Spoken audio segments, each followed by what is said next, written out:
Jews for Judaism. And there are multiple attacks on Christianity. It's almost hard to say that they attack Christianity because they never encounter it. They encounter proselytizing evangelicals, and Protestants don't, evangelicals and fundamentalists and Pentecostals don't have a religion to speak of. They just have, there are no rituals or holy days, it's just, it's weird. It's just an insane outlook on the world. I don't know if they even have set morals or ethics. It's really weird. But they go after the Jews for Jesus, also known as Messianic Jews. Yeah, these are Judaizers. And they are Protestant. Now, there's one thing that many of these Messianic Jews or / Jews for Jesus, this Protestant cult, has in common with the modern day Jew is they look to a work called the Talmud, specifically the Babylonian Talmud. The Babylonian Talmud is believed by the Jews to be more authoritative and more powerful than the Jerusalem Talmud. This is the the teachings of men that Christ warned about, and the Jews will actually refer to the Talmud as the Torah. They'll say it's the oral Torah. Well, if it's oral and wasn't supposed to be written down and is never mentioned until, after the death of Christ, there's hints and flashes of these traditions that are being made up, and everybody knew that they were made up, but the sect of Judaism that survived, it wasn't the Sadducees. The Zealots were a political party. The Essenes got wiped out, and there were many other sects, but we just don't have the writings, were the Pharisees, and the Pharisees taught these traditions of men, claimed that they were from Moses. Now, if this is an oral Torah that was given at Mount Sinai by Moses, and is equally important, why is it written down today?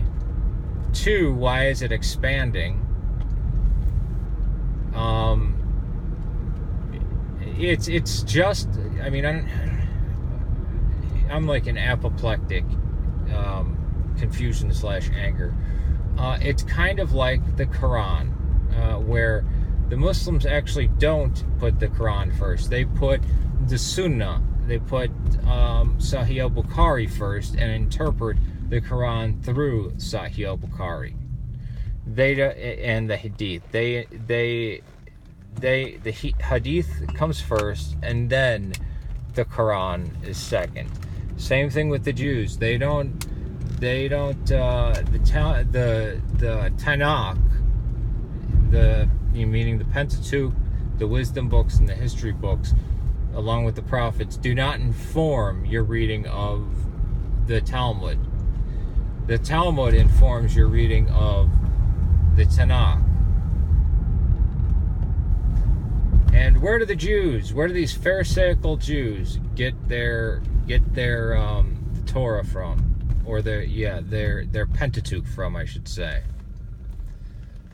They get it from a group called the Karaites. That's where the Masoretic text comes from. A group they despise. Why do they despise the Karaites? The Karaites reject the Talmud and the Zohar and the Kabbalah.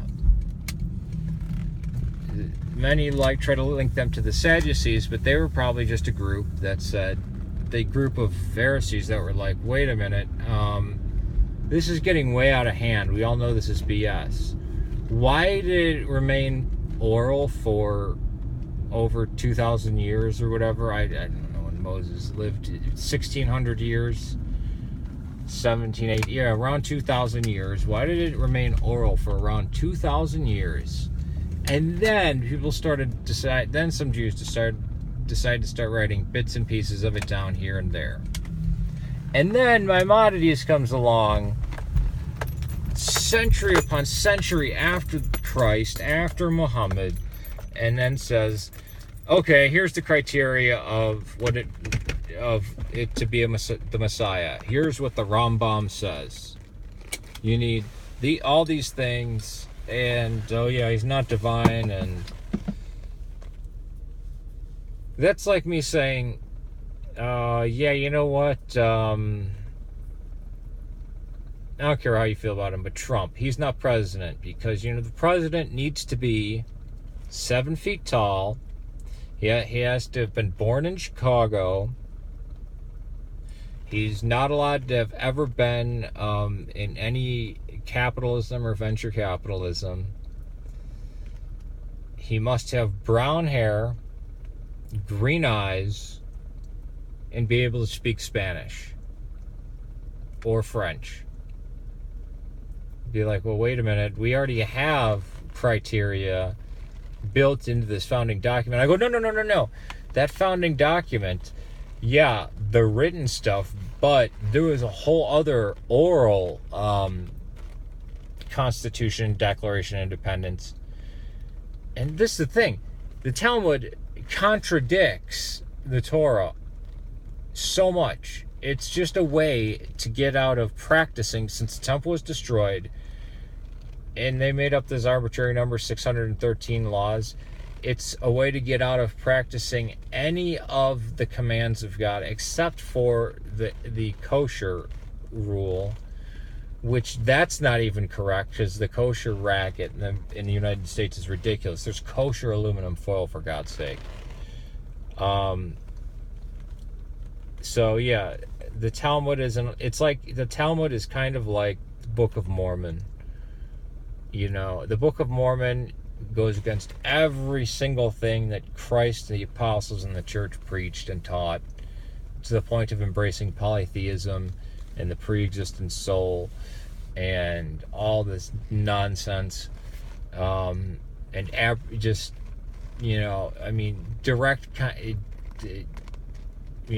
attacks monotheism, is in direct conflict with anything monotheistic, which, too bad, all of Scripture, both Old and New Testament, have, every book preaches monotheism.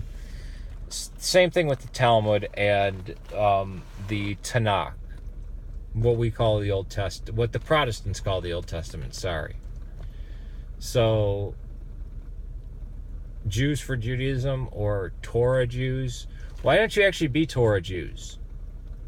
Can you at least admit that the Talmud was an invention of man and not given side by side with the Torah? Because now you're saying, oh, it's equal to the Torah. We have the Torah plus this. Well, what ground do you have to stand on when I say, well, we have the Torah plus the New Testament? Even though the New Testament, things in the New Testament actually happened, and Jeremiah prophesied a new covenant would come. Peace to you.